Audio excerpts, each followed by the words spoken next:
I mean, we can just jump right into this in the middle of it. Do you remember how you first started working with Craig, or how you heard about this? I know Alan must have called you. Actually, Alan called. Yeah, Alan. He was taking lessons from Alan, so that's how that started. I guess you got that down, and then Alan said, "Well, I know a guy that can kind of sing these songs for us," and I think that's how I started.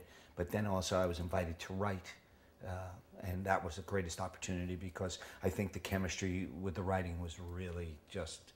We started to fly. I mean, surprisingly, Craig, to me, surprisingly, I say this because it's not his profession, but he was an amazing writer, you know, and I was really impressed with the stuff he was doing and how he came up with it. It was another take on sometimes the Beatles had a knack for this kind of stuff, and I felt that same kind of knack with him. You mean very melodic kind of Very melodic, the tones of the music matched, you know, the lyric where he was going, which is really a difficult thing, and it's a must-do. I always think you should have a track that sounds like the lyric or vice versa. I mean, that's the chemistry, you know, in the song. At what point did you realize, I mean, were there a batch of songs when you came in to start singing on them, or was it sort of one at a time? How did that work? Yeah, well, there was a couple. Maybe a batch is a good word, because we've got now, I think, maybe 26, 27, depends. But there was a batch, and I was singing on them and what have you, and then we did some fix-ups on them as we went along. Yeah.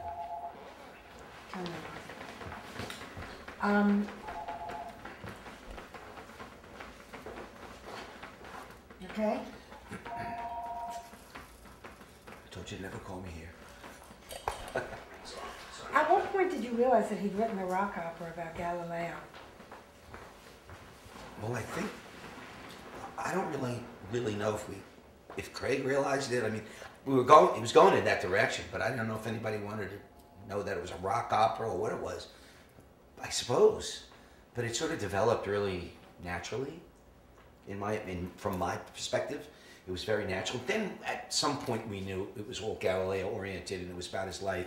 And Craig gave me all these books which I had to read, which was great because I had just done a 6 months research on Nostradamus, which was another rock opera that Craig was interested in, a friend of mine, what we had written.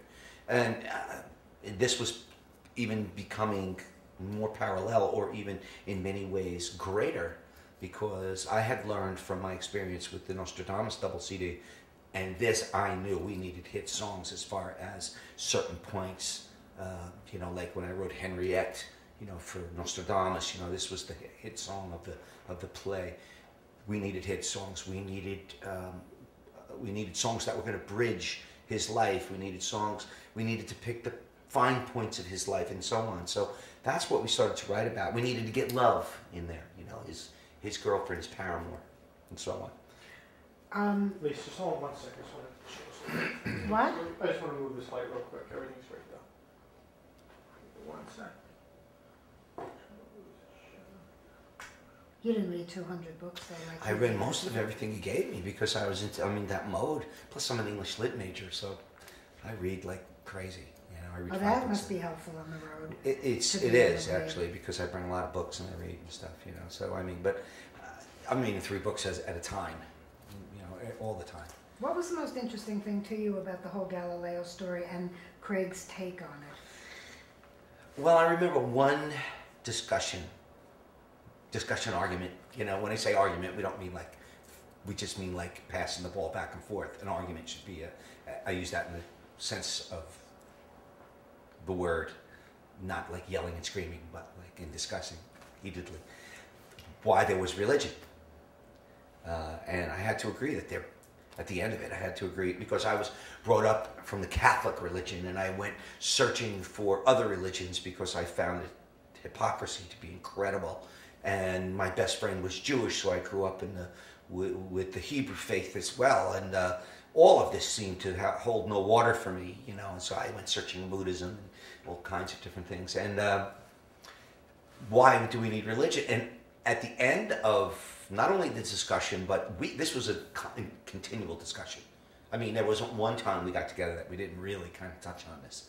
So it was like an ongoing weekly discussion.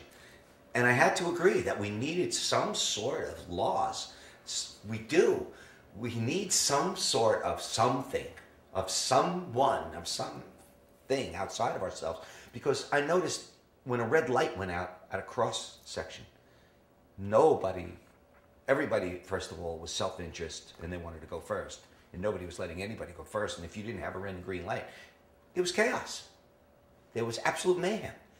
And you can say what you want to say out loud, and we can always edit that. No, we're not going to get into a healthy debate. But I mean, whether you want to believe in the religion or not, whether you subscribe to the tenets and dogmas of a certain religion is really unimportant. The fact that we need a religion to keep us all sort of sane and at least a little bit more sort of just considerate of each other. I think, yes, religion might take it too far, okay? But at the same time, what would we do without it? I think we'd all be just shooting each other. I mean, I really believe that after reading all this and these discussions, and a light went on, an epiphany. Excuse me, religion is the reason that we are I shooting know, each other now.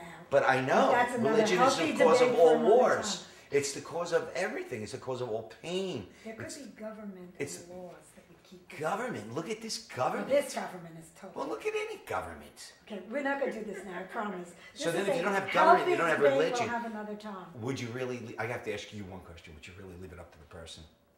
Rhetorically, I ask, would you really leave it up to the individual? I think if the government had laws in place, You that that's mean a like lot Nazis? safer than different. No. We'd have to be, because it would have to be like you will do this, you know? Well, not even George Bush either, actually. Oh, God. Okay. All right, anyway, But we'll the original have that over a tenets glass of of, democracy. a bottle of wine The original, sometime. yeah, Lisa. exactly. Then we'll have a healthy debate about it. But Craig's take on the Galileo story was different than the myth that had come down. Craig did not push the religious aspect of Galileo, but you have to anytime you look into Galileo, because look at the Inquisition. Yeah, but the point is that he's saying that the Catholic Church had been so maligned, and that in the course of his reading and his understanding of the subject, that Galileo was right, but his methods were wrong, and he was corrupt and a rogue because he hoodwinked the church and so forth, which is kind of a new take on this. How Well- did you feel about that? Well, I think, again, religion, in this case, the Catholic religion, in its dogmas and tenets, really went too far. I mean, they were trying to impose on this great mind, scientist, seer, philosopher, call it what you will, inventor, he was a lot of things. He was a great mind, great thinker. They were trying to impose their dogma on which he knew to be completely false and untrue.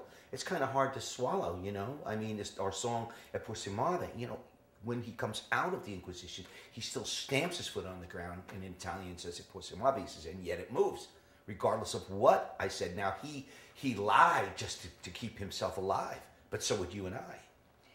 Let's to a couple of the songs. Of course, one of my favorite songs in this, because to me it sounds like a hit, and it's very commercial and very grabby, is Save the World, which I feel is so perfect, especially now. Yeah, it's always And perfect, isn't it? Were there any of those songs, or was that a eureka moment for you? I mean, were there moments in this process where you thought, this song is great, or this sounds perfect, or a hit? Can you recall any specifics? Absolutely every song that we've started and finished, and I thought Craig was absolutely correct in his perception of where we should be going with these songs and his titles. 99% of the time he'd have the title in some rough draft, because he needed to bring in the clay, which I call the clay. Then we needed to mold it, okay? Because the clay, the David is there. Then we chip away everything that's not the David. Give me an example of how you would, how did you fit Aeropagitica into a melodic line and lyrically? That's my job. It seems really tough. It is, but that's my job. I'm a phrase master, and I have this experience. So I knew I could do it. I mean, I had done so many puzzles, songwriting wise, that in my career it's almost astounding. Someone will throw out a title and I'll just write that as a song. Very strange titles and what have you. So Aeropagitica was like, okay, but it has to have this certain feel. And of course we went with a Beatles kind of feel with it, and it even made more sense, and I think it's one of the wonders of this book of songs that we have for Galileo, Stargazer. It's an amazing song, and yet it's called Aeropagitica, I don't even know if people can pronounce that. I know. And I don't even know if many people know what that is. But we will educate them as well as entertain them. Ever have a time when you drew a blank, like you just was sitting there and you got stuck and you didn't know, or does it always come? I don't mean only in your own songwriting, I mean in this project particularly. Sure, you always get stuck. There's never a time, I don't think, in anyone's life or career or anything you do that you kind of get stuck a little bit until you just kind of get over that sort of the brain hump, and then you start, and then the light goes on and you see it. What we would do is we'd work it. You know, I mean, if we couldn't go in the front door, we'd come around the back door, we'd get in the side door. We'd find a way until finally one of us or all three of us would just go at the same time. Well, oh, this is it. Look, you know, and then we'd all get excited and it would just flow. I know it's Just hard flow. to describe a songwriting session because it's kind of an organic thing, and it's kind of an unspoken thing that sometimes happens with people's eyes when they're playing and working together. But can you explain to me a little bit, what do you mean by we go in the back door or the side door? Give me an example. Well, if we got stuck on a lyric or we got stuck on an idea and we're trying to really now describe Galileo's life and we're trying to keep it true, this is not just some song you can make up and da-da-da-da-da-do. You know, this is Galileo. So you have a restriction there that you have to keep it simple, true, melodic, and yet entertaining. So there's some precursors to this whole thing. So if we got stuck and we were kind of in the middle of something, we usually just get off it for a minute, you know, and have a bite to eat, or, you know, just tell a joke or talk about the kids, whatever, because then, and in the middle of this, sometimes people go, well, I got it. Because that's really another an experience. You gain this experience that you realize that this is what happens. If you get stuck, you know, you just let it go for a while, or you try to say, okay, how can we say it this way? Or how could, and that's what I meant by the front door, the back door, you know, side doors. How can we say it another way? And if we exhausted all that, and we were absolutely stuck, it was time to get sushi. You know, I mean, it was just time to get sushi and relax a little bit. And honestly, it would come. It's miraculous. Music is miraculous, and we'd find the magic of the music somehow, you know, and we always prevail. And there 90% of the times we wouldn't leave until that song was pretty much in great shape. So you didn't do there. I heard 22 songs. You didn't do one a session over years. You did a batch. You would come in after they got the music together, and then you'd work on as we said, a batch. As I said, Craig would always come in with the bulk of the idea. In other words, well, here's the idea, and he'd also add some lyrics.